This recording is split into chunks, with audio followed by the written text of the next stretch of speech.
Welcome to the very first Speakers Series event for the Exploring the Opportunity Forum. This is one of three, and I'll tell you a little bit more about some of the others at the conclusion of this event. But welcome, enjoy the evening, and we look forward to the ongoing dialogue with you. Thank you.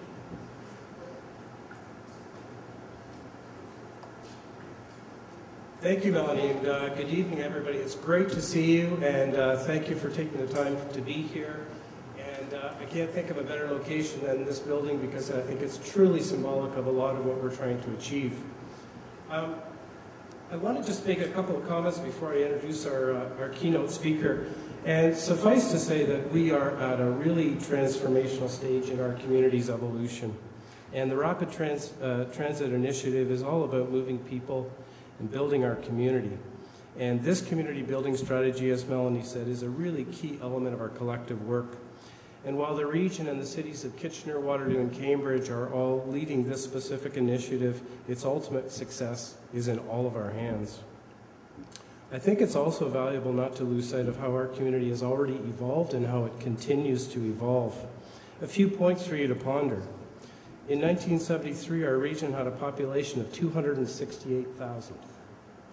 Today, we sit at 550,000. We're expected to grow to about 730,000 in 20 years and to add 80,000 new jobs. Most of our growth today occurs in built-up areas, and today about 40% of new residential development is single detached dwellings. 12 years ago, it was almost 80%. In the last 12 years, transit ridership has more than doubled. Today, we're the 4th largest urban area in Ontario and the 10th largest in Canada. They're easy statistics to rhyme off. They're very, very meaningful, and the list goes on. So without any further ado, it is my great pleasure to introduce our guest speaker for this evening, Dr. Steve Cassidy. And I want to give you a little bit of background. Steve has a PhD in travel behavior, which piques my interest greatly, and has worked extensively with citizens and other stakeholders to design innovative policy and technology solutions in transport and what Steve refers to as e-government. He has lived and worked in the UK, Belgium, France, and the United States, and has undertaken projects throughout Eastern and Western Europe and Canada. He has always enjoyed trying to bring together lifestyle, technology, and policy, and I think that's really the nub of what we're here to hear about this evening, which benefit the individual, society, and the environment. Steve has also decided to go car-free in the past few years and has been documenting his experience at carfreefamily.com. And if you will indulge me for a minute, if you need a small dose of humanity, whatever day you choose, go to this site. It is wonderful. And just to give you a little bit of a flavor, there is one section, and Steve, please indulge me, called Back to Basics and Car-Free Family Values. So it's a wonderful journal of experiences. And this one piece says the following. It was the first time I've put my bike on a train. The rack was great, though occupied by one little bike belonging to an equally little boy. He looked like he was called Dermot. He looked up at Nige and I and eyed our bikes. He was very polite, thanking us for our comments on the coolness of his bike and helmet. I think he thought we were professional cyclists, who of course always catch a train home for the return leg.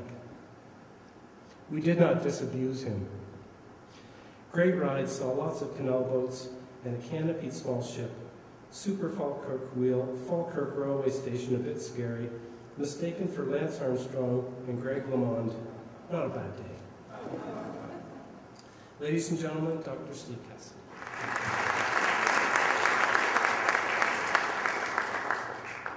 Thanks for that. I think you've doubled my hits, so thank you. That's 2 hits I've had. Yeah, I'm Steve Cassidy. I work for the M&M Group. I'm based in Edinburgh, in Scotland, although the M&M Group is a Canadian organisation. And I think the description that my background was accurate. I'm not an engineer or a planner. I'm a social scientist, and I study people, really, and behaviour. And I've always worked in transport for the last 21 years. And I will be very honest, you never start with a presentation with a with an apology, but you can start with a confession, which is probably even worse, that I think I've learned more about transport and mobility in the last 2 years since I've given up my car than I have done in the previous 19 years. I've learned lots of things. I've learned, well, I've come across issues. You know, how do I get my 17-year-old daughter, then 16-year-old, my 16-year-old daughter home from a party where she's just suddenly, we moved from Belgium to Scotland, and she suddenly discovered alcohol. And how do I get her home from the party? I don't have a car, can't pick her up. I've also I've learned that I don't need to worry anymore about this horrible big bill that comes every few months because my car has broken down or it needs a new set of tyres, and that's fantastic. I've learned how easy it is to use public transport and get around, and I've learned how hard it is as well. And I'll explain some of these things to you. And I think the big thing that it's taught me is that mobility, I'll use mobility, I know that there's sometimes a slight lost in translation issue here. When I say mobility, I don't mean paratransit as it's often used in North America. I mean just being able to get around by whatever mode, whatever type of transport, be it a city car club, be it walking, be it cycling, be it with friends, be it by yourself. So yeah, I've learned a lot doing this. As I say, it's mainly about lifestyle, this car-free mobility lifestyle. And it's interesting, one of the things that's really hit me is how people see me. Because you're probably looking at me now, and I've got a bit of a beard, and I've given up my car, and you're probably putting me in a little pigeonhole, I don't know. But a lot of my friends did, and people, when I moved to Edinburgh, my new friends, they assumed that I was a certain green god, that I was thinking about my carbon footprint, and that I was trying to change the world. They didn't know that my recycling habits are pretty poor. And they didn't know that I've driven, you know, I can drive, and I've been driving. I've always had a car apart from the last 2 years. But it's interesting, I'm a single parent, 2 daughters, and I've got sole care for them. And when I moved to Edinburgh, I started doing some dating, which was very interesting. It hadn't been very successful in Belgium, because my French isn't very good, and neither is my Wallonian. But it was very interesting when I met people, and they asked, when I mentioned that I didn't have a car, how people reacted to me on these dates. Some of those early dates, I'm not going to go into them, but some of those early dates were not massively successful. And I put it down to people's perception of me and my car-freeness. So that's a little bit of background. That's one slide. But what I'm really going to talk about today is kind of what I've learned, not just about the car-freeness, but just about mobility. And we've worked in a number of cities, I've worked for a number of cities around the world. And these are the things that I want to really talk about. I want to talk about people and lifestyle. I want to talk about trends. And in the introduction, we heard that the whole of this corridor is going to be very different in 20, 30 years. Some of us won't be here. There'll be lots of new people, and they'll be living the lives that you probably don't lead. They'll be living slightly different lives. And how do they get into this community? And how will they make decisions? And I think that's one thing that happened today. It was a really good session today. There's going to be a good session as well tomorrow and the day after. And I think the thing that's important is to think about planning for the future. Okay, we're going to have a new form of mobility and transport, which is like throwing a big rock into a pond. There's going to be some massive waves. And these waves, we can really ride those waves and exploit them. But it's important, we've got that new type of transport, but we've got to plan for future people as well, and future lifestyle. So I will talk about people a lot. I'll also talk about trends as well, the trends in lifestyle, the trends in behaviour, and what's changing the cities, which will be the next thing about future cities. And then I'll talk again about people, and about creating value for people, and about people's lifestyle, before just talking a little bit more about future mobility design and how we can make people's lives better. Because if we don't make people's lives better, transport's no good. So, first of all, I'm going to, when I go away from home, I came here on Sunday with my colleague Matt, and I get quite homesick, so I thought I'd talk to you a little bit about my mum and dad. My mum on the left, she's 83, my dad is 87, he's walking back from the pub there. The only thing that he does now is that he'll go shopping. The only time he goes out of the house, he'll do a little bit of shopping. But he'll also go to the pub every lunchtime at 11 o'clock, bang on. And he will have 1.5 pints of beer, and he will walk back. It's about half a mile. Sometimes his leg hurts and he doesn't go, and he gets depressed. That's really important. He cannot get out of the house sometimes for various issues. And he does get depressed. I'm just going to show you just a couple of little videos about my parents. I'll come back to them later on in the talk. So this is my mum, this is Audrey. We were just saying that my mum is 80, would you believe it? And yeah, she does pretty well, does my mum, but you can walk, you know, everything's fine really, but you have issues as well, don't you? I feel brilliant today, absolutely brilliant. Mind I could get up tomorrow and feel that dizzy that I don't want to get out of the chair. So it varies, does it? It does vary. I think that's important because my mum's needs vary from day to day because of the condition that she's got. It's quite a common condition. But my mobility needs change from day to day, depending on who I'm with, or what my kids want, or where I've got to be, or how much I'm carrying. And it changes a lot. And I think this mobility mosaic, there's got lots of different forms of transport out there, and they all need to come together in the right form for the right person at the right time, for my mum and for myself.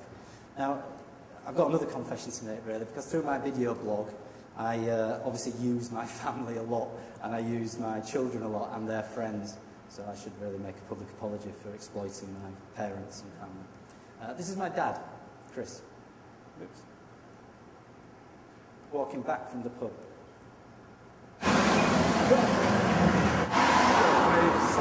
I'm all right.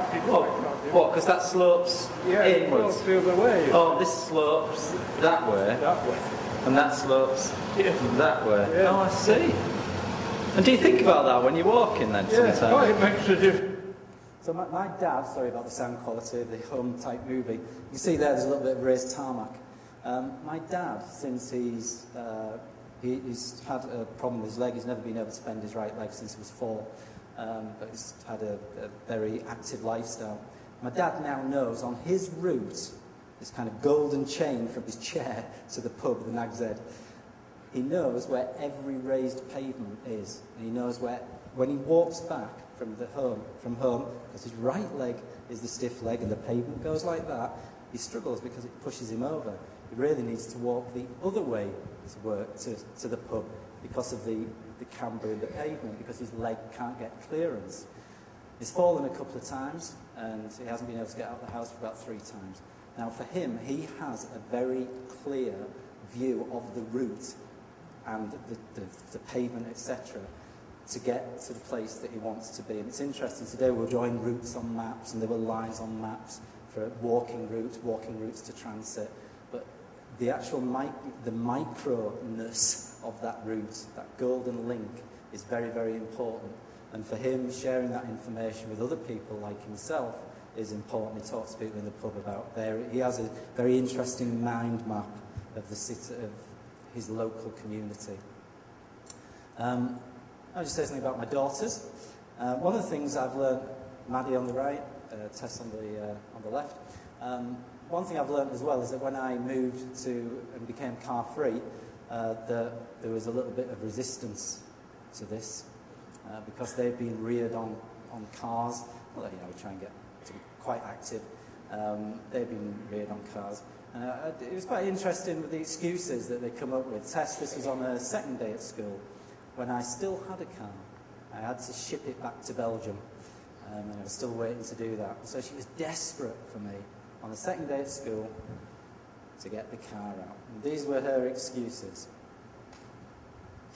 I said, I wish you could take me in the car. Why? That's not my first day at school. Because it's easier, because there's not the time and you have to calculate. Like with a car, you know you're going at a certain speed and you can guesstimate. But walking, I might fall over. Like, slow down. So she was coming with all kinds of excuses about why I had to get the car out. And I did make the point that sometimes with congestion, you know, it is actually much harder to plan. It was very interesting. Again, her community mind map was important. What I haven't included is further on in the interview that she didn't want to walk that particular route. She had just started school and she was changing friends quite a lot. She was just trying to find a place in the community. And she didn't want to go a certain route that day because some friends that she'd kind of made on the first day, but then she'd moved to some new friends. The first friends were going a certain route. She didn't want to meet them on that route. Her mind map was of people, these people over there. I don't want to see them. I want to go this way, and that's too long. So, you know, the quickest route is populated by my initial friends. What can I do? And her mind map was very, very clear about where she wanted to go. I'll come back to that later as well. And just the final bit of peopliness is my friend and her daughter, who's shown here, Brodie. We're just talking about getting around in Edinburgh. One thing that's very important, transport planners and traffic engineers, they talk about things that are important to you, and those are journey time, how long it takes you to travel, and journey cost, the cost of travel. Now, it's very easy to model those things and put them in traffic models, but obviously other things are important, as I've already spoken about, with my daughter, etc., and other people. Now, cost is important to Brodie.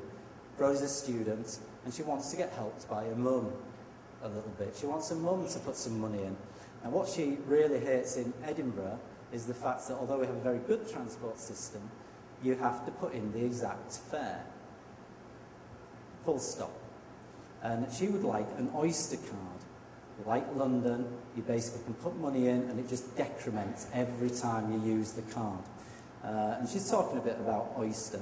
I know that you've got Presto in parts of the region and you're going to get it more, and we'll talk about that with some of my examples. I have to leave 5 minutes early for my bus, and walk downstairs and walk along to the shop and take out a tenner at the machine and then go in and buy a packet of chewing gum and possibly chocolates. And I have to run back and then get on the bus. Why don't you buy a monthly pass? Because it's £40 a month and only use the bus like twice a month. And why do you only use the bus twice? Because I cycle everywhere else. Because you know with the Oyster cards, the best thing about them is that like once you get to a day card, like what you would have paid for a day pass, it stops charging you. The Whereas best here, value deal. every time you get on the bus, you have to pay £1.20. Yeah. And if you don't know how many times you're getting on the bus during the day, and then it's just easier because then you don't know whether you need to buy a day ticket or not. And then it's true. It's got to fit your lifestyle, really. Yeah. And it's funny that... And I think then a lot of people would use the bus more, like students and stuff. If you pay 40 quid for a monthly pass, but say you, you don't go out very much that month because it's cold or whatever. Yeah, cold. You know, you don't get to keep any of it. No. Because that month is finished. In Belgium. Whereas with an Oyster card, once you charge your money onto it, and which your mum is quite likely to do now and again, maybe say, oh, I'll just bung 20 quid on an Oyster card. Which would be nice, yeah, that's right. Lots of parents would do that. But what I do sometimes is you can in Edinburgh buy a little book of bus strip tickets. ticket, like a Carnet, yeah. 24 tickets. Yeah. But you don't save any money by buying 24 at a time. Is that true? Yeah. So you've got here Dot, Brodie's mother, who would like to help Brodie. She'd like to pay, but she doesn't want to pay for a monthly pass because Brodie is a human being and she likes to cycle quite often, and she doesn't want to risk spending money on a monthly pass. It doesn't fit her lifestyle, which is unfortunate because she would use the bus more. So getting the prices right, the way that you pay, making sure that some people can maybe help. You know, not always is an individual person making a rational choice and then paying out of their back pocket. It could be somebody else who's paying, and a carer might want to pay. So they're just a few little people stories just to kind of ground the conversation. People are changing though. People are changing throughout the world, and there are mega trends affecting all of us, and global trends affecting the whole of society, if you include things like global warming, etc. But particularly in Western areas, there's some particular trends that are changing behaviour, and that all of us are getting pushed along with. I'm just going to tell you a quick story here about some work that we've done around the world, a global survey really of cities. We did a survey in 2006 about about cities of the future. And we interviewed, it was a nice piece of work, we interviewed stakeholders in megacities around the world. about the biggest challenges. Is it water? Is it health? Is it sanitation? Is it energy? Is it mobility and transport? And we interviewed these people, and we got the results through. This is actually a piece of work that was funded by Siemens, Siemens Research that we did. And interestingly, mobility, transport, came up as by far, there are lots of figures, this is just one example, by far the biggest driver of city competitiveness. If you want a competitive city, you have to get the mobility right. And it was also seen as the biggest challenge. And why is that? Because mobility is what economists call a derived demand. You travel not for travel's sake, you travel to do something at the end. So if you want the city to be productive because people are spending more, the thing at the end, they have to be able to get there. If you want people to have good health, they have to be able to get to the hospital. So mobility was seen as the key. And interestingly, they were very much focusing on sustainable transport options for the future. And LRT and light rapid transit was the focus of the investments. So the main findings that came out was, I've kind of discussed them. But the third point I think is important. We can't invent our way out of the problems that society face. So global warming, etc. Technology can play its part, that's for certain. But in every single sector, demand management was seen to be the key. So you have to help people think about how much water they use and perhaps be wise about that and smart. Same with energy, same with transport. You have to enable people to look at their mobility, for example, and think, well, can I do this better? And this is one of the big things that I've found. I know that it's much cheaper for me not to have the car, just because I know how much the car costs. But I found it quite difficult to work out exactly how much it's costing me with all of my different mobility options at the moment. So at the moment, I use a city car club. So I go on street and I will pick up a car with my smart card and I will pre-book it on the internet and I'll take it for an hour or a day or 3 days and I'll use it for my needs if I need it. Sometimes I'll use a van because there are big vans if I need to transport anything. And I know that here you've got Grand River Car Share, you know, that's part of the mobility mosaic. I use a hell of a lot of taxis and sometimes I feel a bit kind of bourgeoisie. Occasionally, big secret, I get a taxi back from work, which, you know, if I told my dad that, he would definitely have a view about me.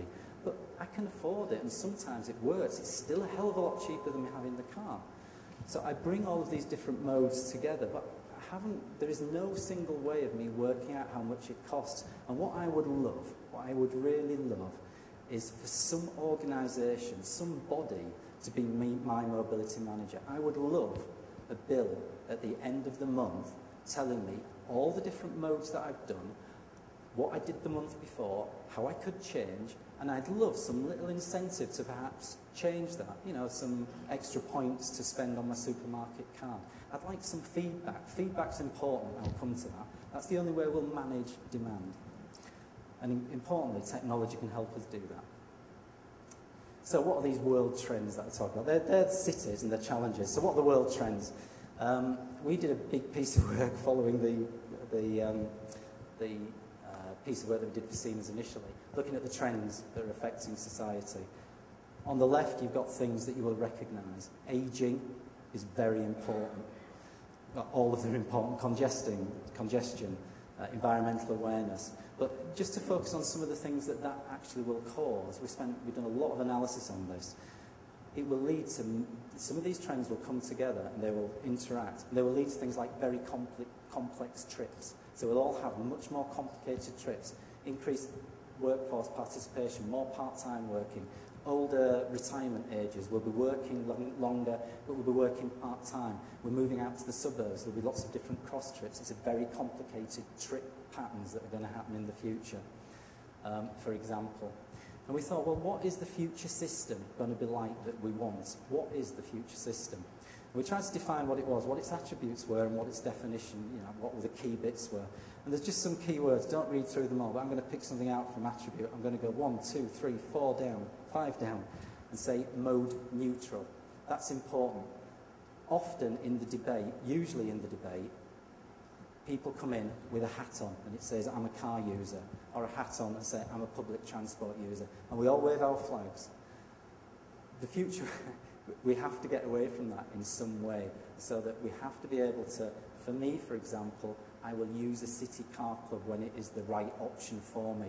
I will use a private car, I will use a taxi, but I have to be able to know when that is the right thing. I have to become mode neutral. It's the only way for the future. But we moved everything down, and there was 3 things that we thought the future system will be, and I'm going to give you some examples of these in a second. Firstly, the only way that we can move forward is if the future system is built very clearly around our needs, our lifestyle needs. Everything has to have, services have to be designed around the user.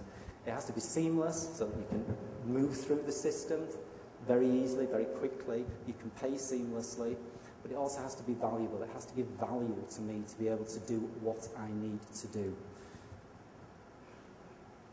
And we came up with a definition, which I won't read out, but basically it's saying that we have to be able to move people and freight in a safe way, in a mode-neutral way, and it has to be linked around major hubs in the city. And it's something we call complete mobility. And then we did a bit of work, and we looked at cities, and we thought, well, if we've got this definition of future cities, seeing how this is the future definition, we thought we'd measure this, every city, or global cities, against this perfect vision of future mobility, which we gave a 6. We measured it through 15 indicators. So a 6 is very high, and we put it on the x-axis against GDP per capita. We did a little trend line. And at the top right-hand side, you can see those cities, which we call best in class, the bluey-purple, which are the ones that have the closest to the mobility system that we think every city must have to cope with the trends that are coming up, ageing, congestion, etc.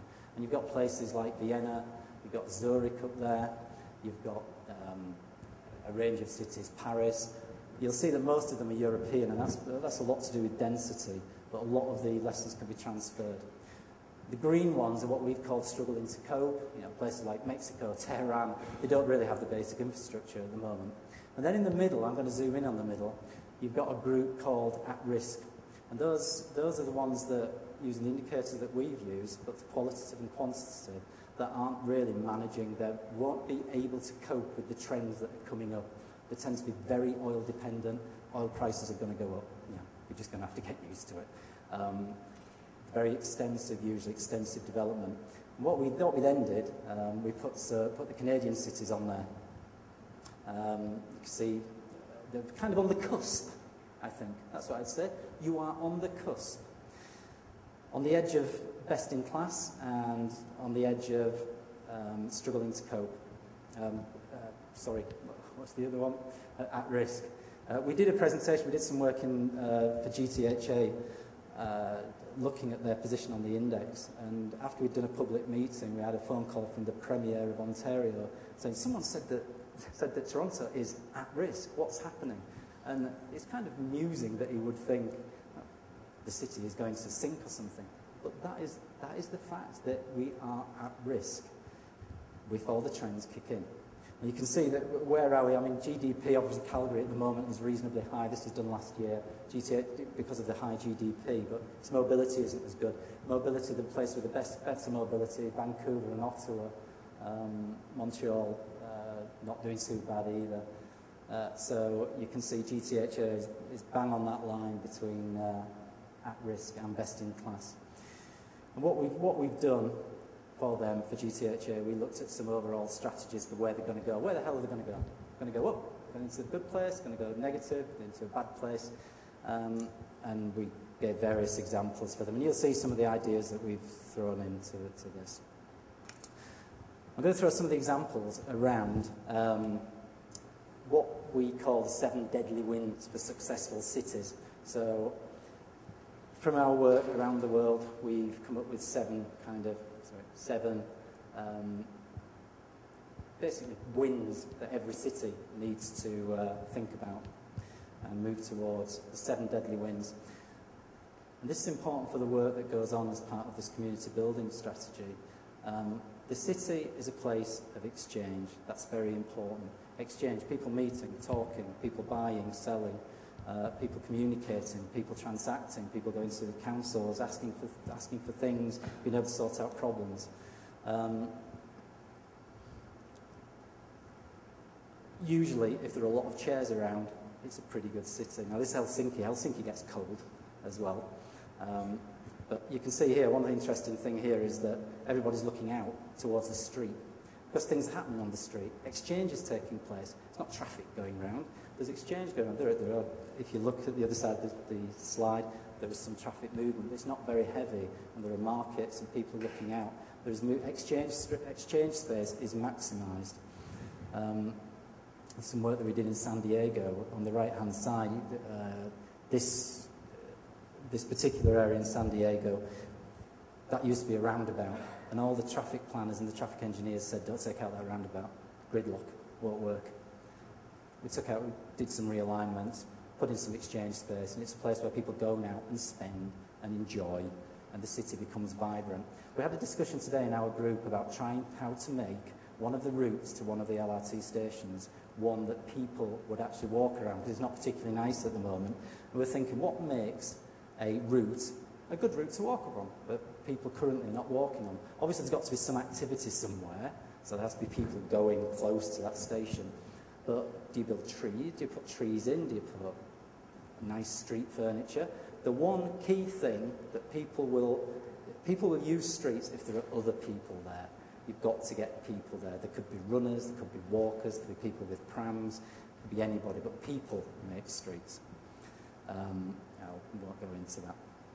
And I think the important thing about transport or mobility, and this is one of our other 7 deadly wins, is you've either got exchange space in a city where people exchange and transact, or you've got movement space where people are actually moving.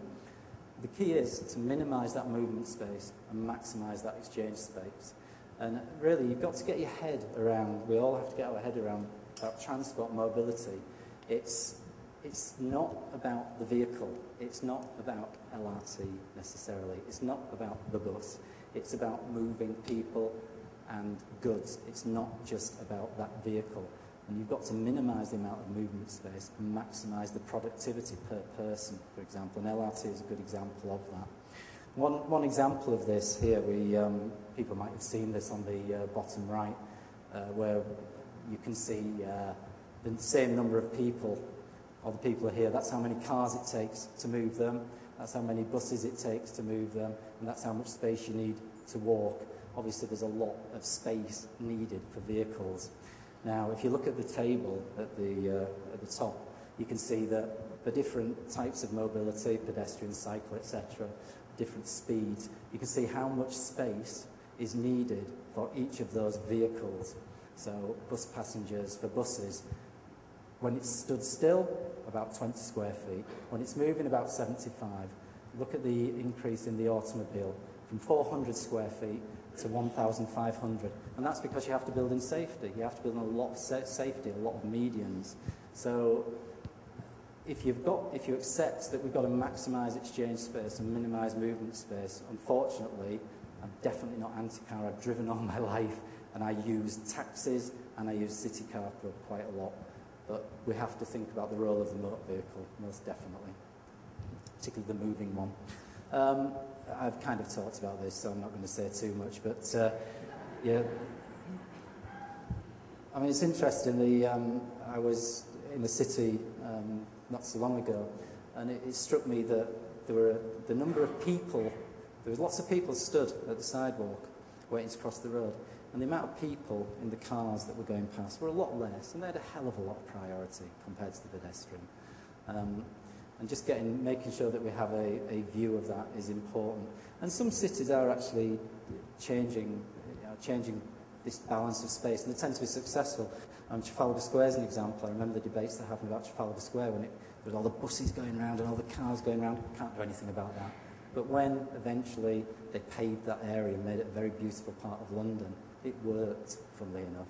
There's an example here about the freeway, about how the freeway was greened in Seoul, which is a good example. It's become a place of activity and exchange, and people will know about New York and Times Square. There's another example there. Not something I've worked on personally, but talking to some people in our Ottawa office, they have been looking at putting in a cycle lane, a designated cycle lane within an existing right-of-way in Laurier Avenue. I don't know if people know this, quite a busy street in Ottawa. And they've had to get design principles from a range of cities around the world, Ottawa, Montreal, New York, and make it just to try and maximise the amount of cyclists that could use a designated cycleway. And they've looked at various places and some cold places as well. And they've managed to remove 75% of on-street parking from this particular route. There's a similar amount of parking just a little bit outside the route, but they've managed to move that. And what they've done is that, as I said, they've added an equal number of on-street parking spaces close by. But they've included some loading zones. They've also thought about taxis. There wasn't much of a discussion today about taxis. Taxis are a big part of my mobility. And interestingly, I was a lecturer for a while, and I did a survey of students once. So I wanted to get a view of their travel behaviour. And I found out that my students, the biggest form of mobility that they took were taxis. Zut alors, why could this be? It's because they shared a lot, and it was actually a lot cheaper for them to share a taxi for their quite diverse journeys. So they did use the bus, but taxi was important. I'm going to come back to taxis, often neglected. So they've managed to put in loading zones, which makes the street work, as well as allowing cycling. It is possible. Now, as soon as you change the space, and change the exchange space, one of the things that you do, and the LRT here will most definitely do it, is that you increase land value. And there's lots of research which shows that how much those land values increase. And we've got some examples here of about 13% increase in sort of less than 500 metres from a fixed piece of infrastructure. It's important, this is only fixed infrastructure. If you put in a bus route, it can change. If you put in a piece of fixed infrastructure, it cannot change. And so property investors, they can see that is set in stone for the future. And it reduces, obviously, further away. Land values go down in the immediate vicinity because of noise, etc. I'll leave that for now. But here's a graph of what happens. So as you can see, you get some external factors that we get very close to the line. Sort of the distance from the line is on the left-hand, is at the bottom axis. But then it goes up and up and up, and then it gradually goes down. Now, it's important that land value increase can be captured. And there's lots of examples from around the world where that happens. So if you can get a number of properties around a LRT line, and they see the evidence, and they can put money in with various mechanisms, money into bonds that will only become active once the land values have increased. That money can be used for investment in a whole range of different things. And there's lots of examples for different forms of infrastructure being funded. This is on top of developer contributions. This is capturing the increase in land value. And some of those examples that you've got, I mean, we've got some here from North America, which I pulled together from a Canadian study, actually. You can see that you've got some big increases. Now, properties, if they know that their value is going to go up if an LRT is going to go in, and they want the LRT to go in, they can put money in to a pot which can fund that LRT or any other form of mobility. These are the remaining four big seven deadly winds, and I think they kind of come together. But for me, I think one of the interesting bits is that arrival points. Now, if you look at megacities, most megacities have really big, beautiful, successful megacities have great, beautiful arrival points. What do people see, newcomers, and how do they understand the places and the communities along this corridor? Arrival points don't have to be like Grand Central Station, but where is the arrival points? Where's the information? I do a lot of work in Italy, in Perugia, and when I first went to Perugia, impossible to find my way around. There was no particular place where I would find information, and there was no big hall even, like Grand Central Station. It was all very flat. So arrival points are important. So you've heard a bit about my family, and you've heard a bit about trends, and you've heard a bit about successful cities, and some of the things that happen for successful cities and how they are successful. So I just want to go into some examples now about people again, but about creating value for people and lifestyle. Now, we think that the transport and mobility industry is traditionally, there are very good examples, and there's some nice examples locally that we're hearing about different ways of mobility working here. But we are pretty poor as a sector compared to retailers, for example. In the UK, Tesco's a good example. Tesco, they have a loyalty card. It's a big chain of supermarkets. And when you go in, they know what you've bought. And they use that data very, very cleverly. Customer relationship management. Talk to someone who works with this data, they will look for patterns. So if you sell trousers, if you go down a size in trousers, and are these pants or trousers, I'm not sure. If you go down a size, and you're also buying some more healthy food than you would have done in the past, they will think, buying signal. I will give you an offer, loyalty points or money off, and they will print them out. These vouchers will come out, they'll be spat out when you have paid at the till, to buy more of these products. And they'll look at patterns, and they use that as a business to order in stock. But they understand what is happening with their customers. They engage with their customers by looking at how they travel, and they understand that. Now, my view on this, and looking at some of the examples that we'll talk about, is that we can do that much better now with technology. And customer relationship management, knowing about the preferences, knowing about Brodie, knowing what my dad wants, knowing what my mum wants, you can do that using technology. And I think the key thing to remember is that if you segment, as the marketers call it, if you really think about who it is you're trying to get to, you can get to everybody. The one thing that transport people, but generally market researchers do, they will say, I am an old person, therefore I need this. I'm a young person, therefore I need this. But let's look at patterns of behaviour. Let's look at what's happening on Facebook. My daughter, my daughter organises her whole life around Facebook. She sets up Facebook groups when they're all going to an event. She sets up Facebook groups for homework, which her teachers take part, and that's how she interacts.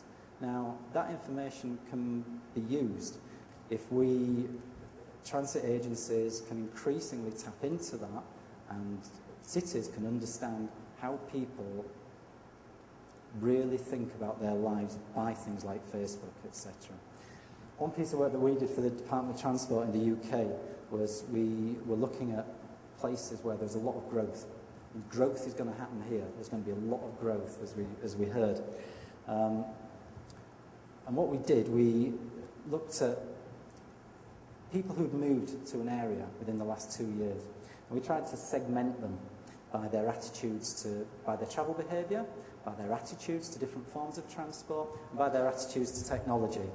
Now, we came up with a whole range of segments, as we call them. One of the segments, we had the environmentalists, we had the people who were guilty car users, but then we had the die-hard drivers. If anyone watches Top Gear, which I think has an international audience, it's the kind of Jeremy Clarkson idea. I absolutely love my car. I will always use my car. I am married to my car. Thank you very much. Strong emotional and physical, don't quite understand that, physical attachment to the car, habitual use. But interestingly, they were very, very, very keen. They were the early adopters. They were very keen on new technologies. Car sharing, excuse me, sir, would you be interested in car sharing? Yeah, right. Excuse me, sir. I'll change it, different way of asking. Excuse me, sir, would you be interested in using an electric vehicle and you can share it and use it every now and then for a weekend and just take it out? I may be interested. And it's a different sell to a different person. And I've been in lots of meetings where the transport planners say, forget these, don't need to talk about these. We'll never get to this 5% or 10% or 20%. But yes, you can in different ways, and it's how you sell. And I think this selling is important. I've just finished a project for the European Commission on trying to develop a portal, a website for mobility providers, transit agencies, and people to help them think about carbon and reduce the amount of carbon that they generate from transport. So about €1.5 million, and we've learned one thing, which is in the top left-hand corner: don't sell green. I see these things on the side of buses saying, you're taking a green option. It will not change behaviour. It will not reinforce behaviour. It's a side effect. The way, and we worked with social psychologists on this, the way that we can get people to and help people to do more carbon reduction is by selling the co-benefit of a good transport system. So I like the analogy here with gas. This was the biggest disaster in the USA, I think the biggest ever. New London School blew up in 1937, and after it was because there'd been a gas leak which had built up. After that, they put an odour to natural gas, which has become a common thing. Now, for carbon, we think the way of putting an odour in it to make people think about carbon is to think about what we call the co-benefits of public transport. So you sell health of your children, you sell journey time, you sell the fact that you may get fitter, you sell the fact that this, for example, for each kilometre walked per day, this is from research in the UK, it's associated with a 5% reduction in the likelihood of obesity, and every extra hour in the car, it's a 6% increase.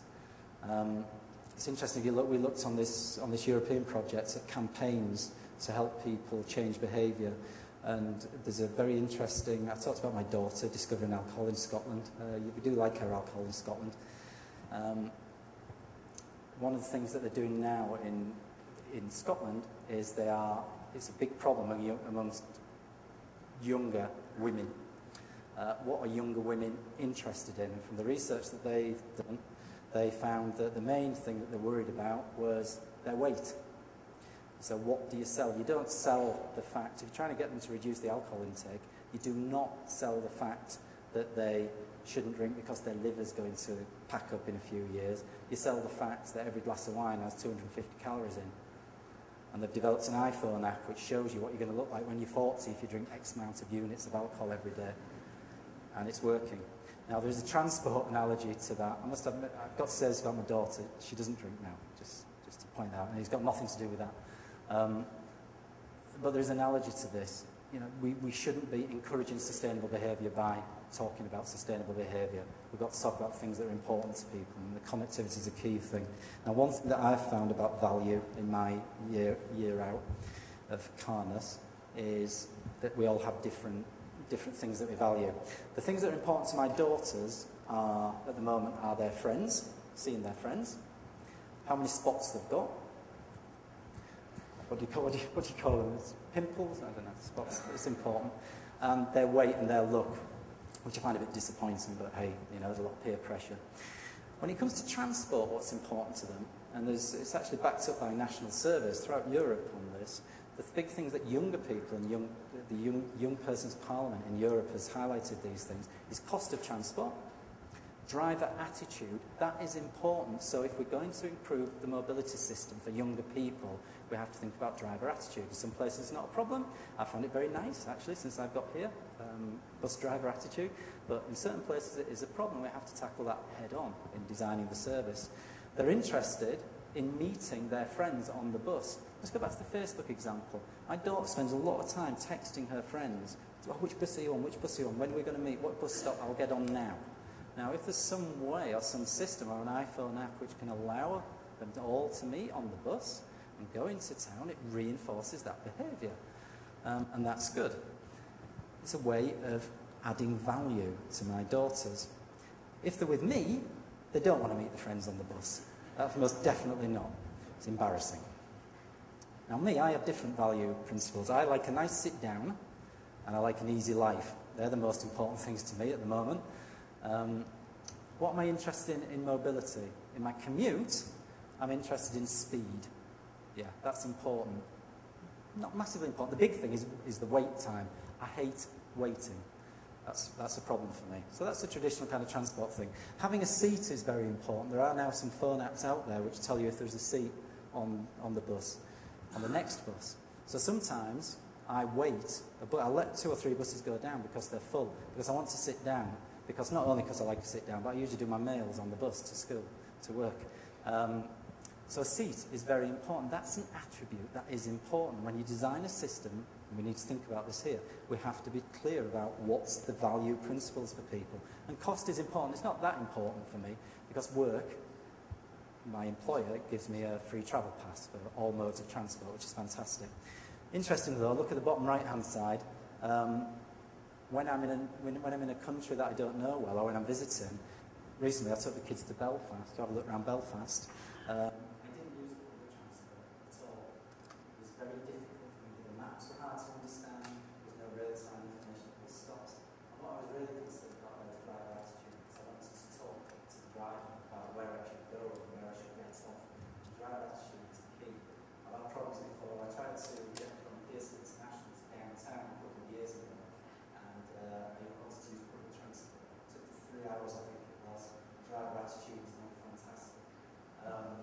Has a fantastic driver attitude in New York with Matt. When we were travelling the other day, we were getting a bus from, where were we getting a bus from Matt? Finch. We were getting a bus from Finch at the interchange, and we were going to Thornhill. We queued up, and everybody was going on with their Presto card, Presto card, Presto card. We had money. And we said to the driver, how much is it? Very nice guy, really friendly. He said, you can pay, yeah, don't worry, you can pay by cash. And he opened his little booth, and he walked round to the inside the bus to look at the price scheduling to see how much it was. I said, that's $4, because no one does it anymore. But he had a really good attitude to us. Now, that's an issue for when we move to a system. How do people from outside of town understand the system and use the system? And you have to think about those people in the design, visitors, the new people. There's a lot of students coming to this city, to this corridor all the time. How do you get to those students? Legibility is important of the network, and facilitating, my planning was, I've got 4 hours, I've got 2 kids, they're bored. Can I link the destination to public transport? Can you tell me if there's a good place that I can get to by a bus? So put the destinations that the bus goes to in a way that shows you the hubs and the places where I could go if I've got 3 hours to travel. Value is important. Just before I go into some more real examples, I just want to say this is very important. If you want to get to people and get people to think about the behaviour, you have to make sure that people are informed about what they've been doing and how they've travelled. So transport people are interested in, and link that to lifestyle, transport interested people are generally interested in managing traffic and controlling traffic, putting in a payment system so you can get on a bus, and putting out information. There's a really top bit of the pyramid which is really important, and that's rewarding people and saying, look, you've used transport, you've done X and Y, have you thought about doing A and B? And we'll give you a little nudge to do that, and there's a lot of work on nudging behaviour. Do you get an extra point on a loyalty card to do something else or to try it? Some of the areas that we've been looking at this morning, we talked about a travel demand strategy for different companies, which is basically getting companies to think about their travel.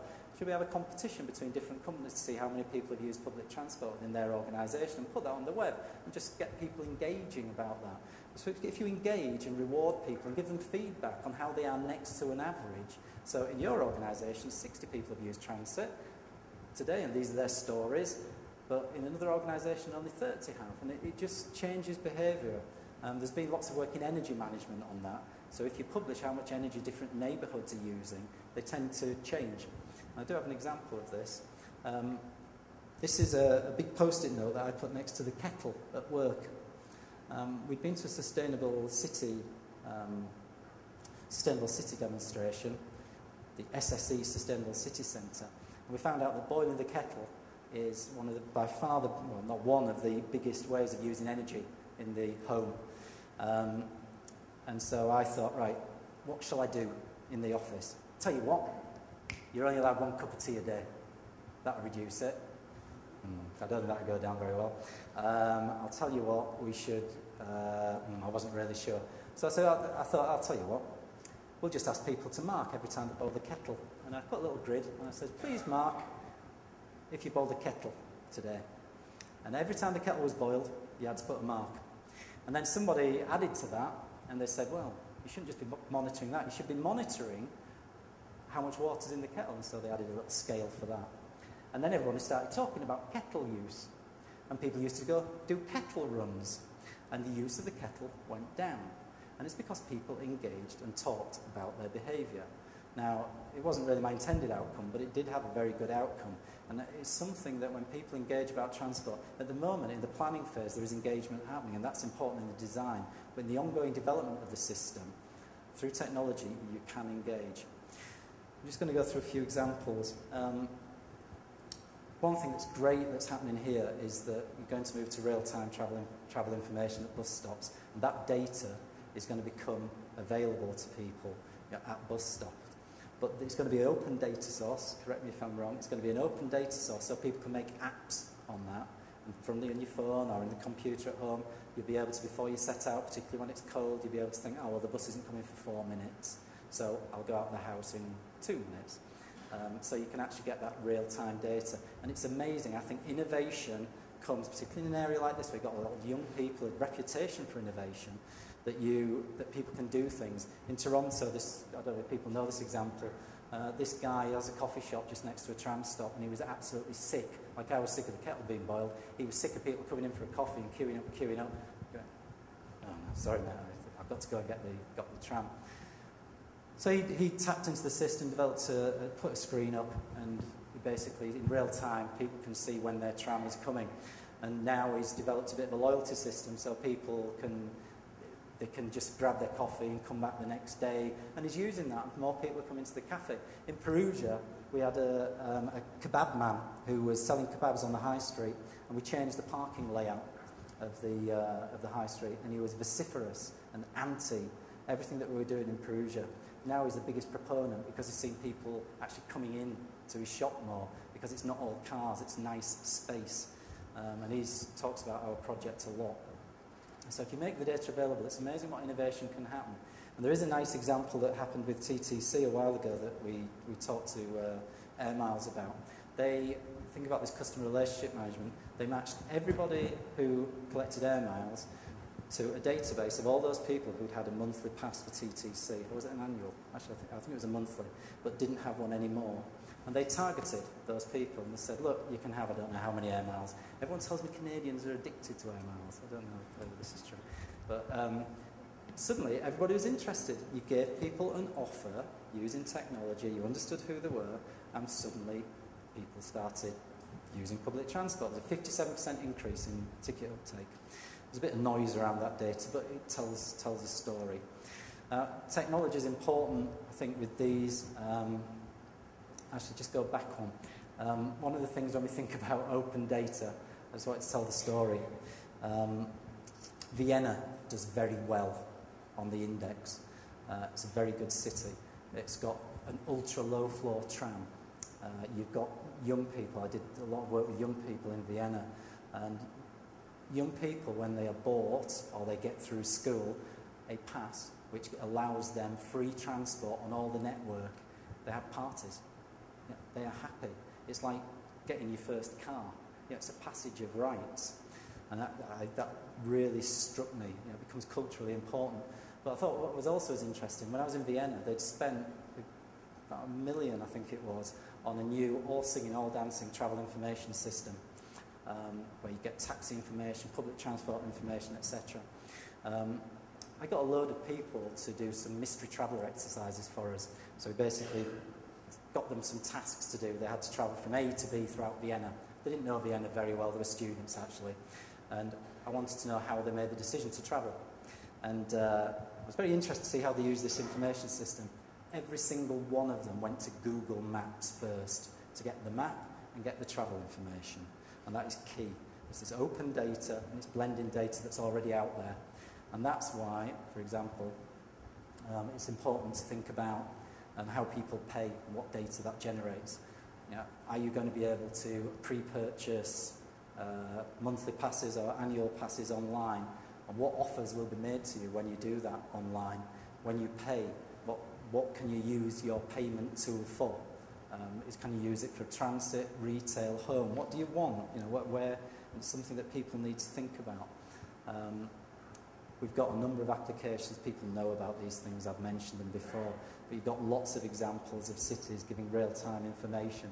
I think the key thing is we've got to remember that just information by itself doesn't always help people very well. You have to have, one of the things I've learned is that when I went to Belfast, for example, you have to have a hell of a lot of knowledge about the network to be able to get the best out of these systems. And visitors and new students, they're interested in a range of things. Students, for example, where am I going to live when I live in the centre? When I come to university, is it going to be close to transit? Is it going to be close to my mates? Where do most people live? And a portal which does all of that, not just transport information. Unless you're a bus spotter, and we have a lot of bus spotters in the UK, just travel around on buses because they like buses. Unless you're a bus spotter, you want to do other things. So it's linking information and data. On cycling, the Amsterdam electric bike is a good example. They have a big problem there about, they have a bike, a Velib scheme where people can hire bikes and use them. I know that these exist in Canada, but they had a problem about where, I've been to London a number of times and they have the same system, and I'm never sure if I would get a bike. I'd love to get one of the bikes. In fact, in a nerdy middle-aged way, I would definitely love to get one. But I don't, because I don't know if there's going to be a rack available at the other end of my trip. Now, that is a huge barrier to people, and it's a real barrier. And only through service design and really thinking what the barriers are can you get around that. In Amsterdam, they had a problem that all the bikes ended up in one place, and you had to be able to understand where the bikes were. So they developed an app so people knew where they were, and they incentivised people taking them back to the right place. And that is, that works well. And I think you've got Presto, and I've been trying to talk to Presto, actually, very interesting Presto. At the moment, I have a travel card for all my mobility, my bus. I have a smart card for my car share. I'd like them to be the same, and I'd like to get one bill. I know that the car share scheme here is looking at smart cards and moving forward on smart cards. But you can give different offers once people have this payment tool. And it's interesting that the Octopus card in Hong Kong, it's a payment system that people use for public transport, and they get a lot of revenue through this system. But importantly, it's multiple application. You can use it for the things that you do at the destination. You can use it as a school's card. You can use it for a dinner card. The actual revenue that they're making, it started off as a transport card, but the revenue that they make, only 50% of it comes from transport. But wouldn't it be lovely if you got your Presto card, but you also had an application within that smart card that was a car share card, or indeed a taxi payment card? No one really talks about cabs much. It came up a couple of times today, but getting cabs into the mobility mix and maybe reducing the price of them so they aren't seen like my dad as some bourgeoisie kind of mode. But if you get more people on taxis, perhaps you bring the prices down, but you have to have a common tool to get to them. And it's a fantastic example of this, and there are some very big figures financially that work.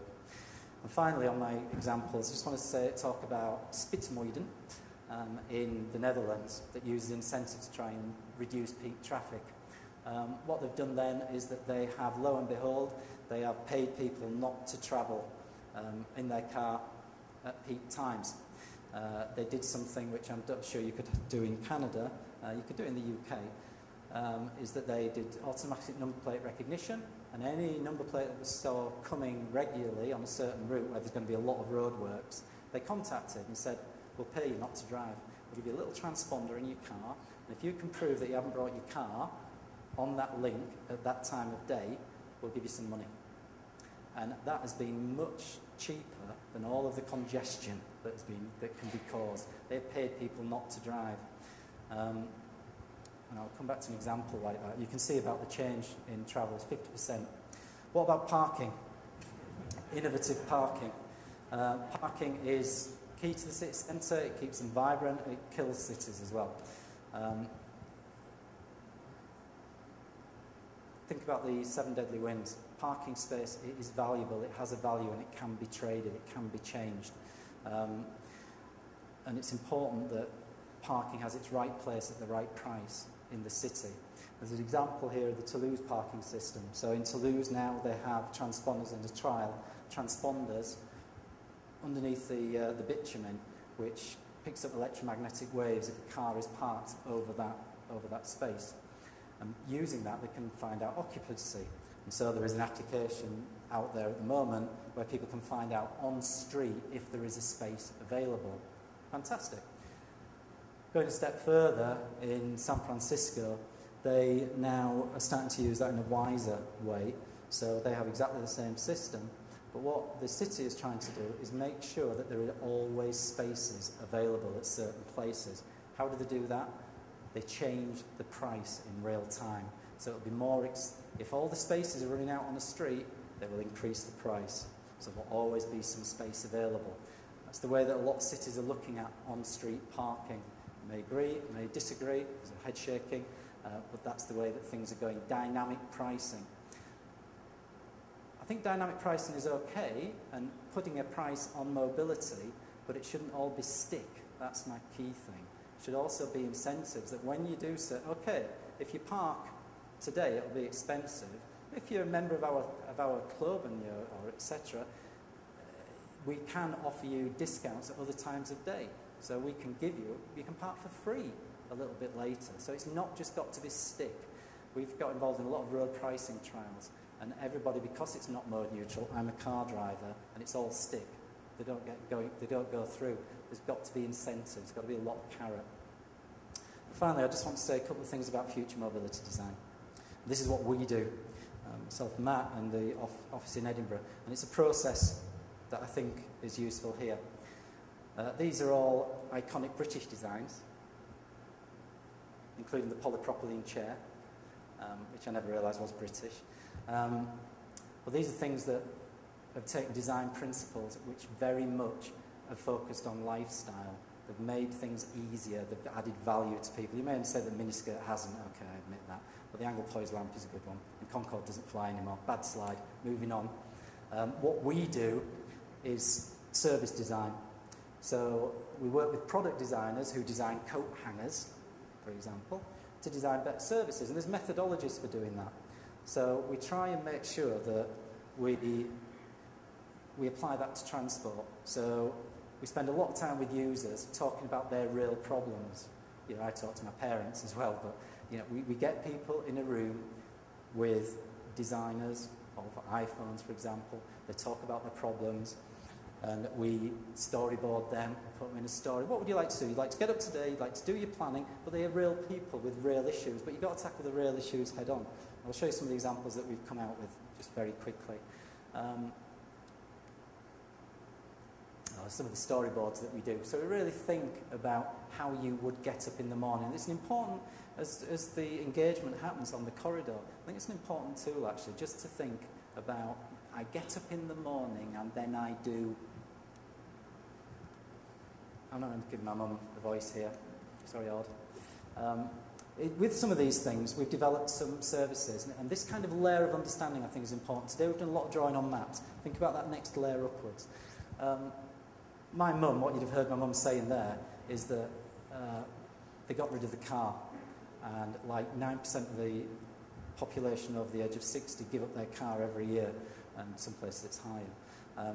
Usually all the research, and Canada is actually fantastic at the research, those people who planned their mobility and planned giving up the car tend not to suffer a lifestyle change.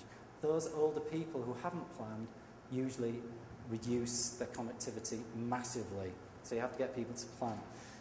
My mum, for example, stopped driving when my dad retired, because my dad always drove. She got out of practice, and you know, she became a non-driver. They kept the car a long time. They didn't get any money for it. It went to scrap. What they wanted to do, what I wanted to do, as a carer who lives a long way away, now they can't use public transport very well. They're struggling a little bit, but they use taxis. They want to use taxis, but they're too expensive. We've got corporate accounts at work with taxis. Because we offer a lot of taxi journeys, they'll give us a discount and a nice service. So I thought, I'll tell you what, I'll get myself, get my mum and dad a taxi account. Yeah, right, very difficult. In the office, we rang 30 companies. You had some saying you have to have £1,000 minimum spend, which is a lot of money. Some said we'd love to do it, but the administration's too costly. Some said that you have to be a company and VAT registered. All nonsense. But it's an important part of the mobility mix to them. So we came up with this idea called Car Freedom, where basically we get all older people in a city together, and they become the corporate account. And if you've got a corporate account from older people, and they get a Car Freedom mobility card, which could also be their car sharing card and their concessionary pass, they can start to increase demand, hopefully decrease price. We get some contracts, the cabs to actually provide a service to them, and it becomes part of the mobility mix. And we've developed this concept quite a long way, and we're hoping to implement it. But it's put the taxi into mobility mix, and it provides value to them. I think as soon as you provide value, someone will pay. There's a lot of literature around ageing. We've said it's one of the mega trends. Who are the people who are going to be impacted by that? Often it's going to be the carers. I am a guilty carer. I don't go home as much as I should do, just because of work, etc. And I want to help, because I earn a bit more, I have more money than them. And if we have a system like Car Freedom where carers can pay for that system. Just think about Brodie and a mum wanting to help. That will meet some kind of unmet demand. We get taxis into the mobility mix. And also it helps if it's done via a portal, it helps people plan, etc. And you give different people information. We've looked a lot at graduates, and graduates tend to be quite sustainable when they're students. As soon as they get a job, they aren't. First thing they do is get a car. And one of the things that we've been doing is trying to design a portal which encourages graduates to have a sustainable lifestyle. Now, how would you do that?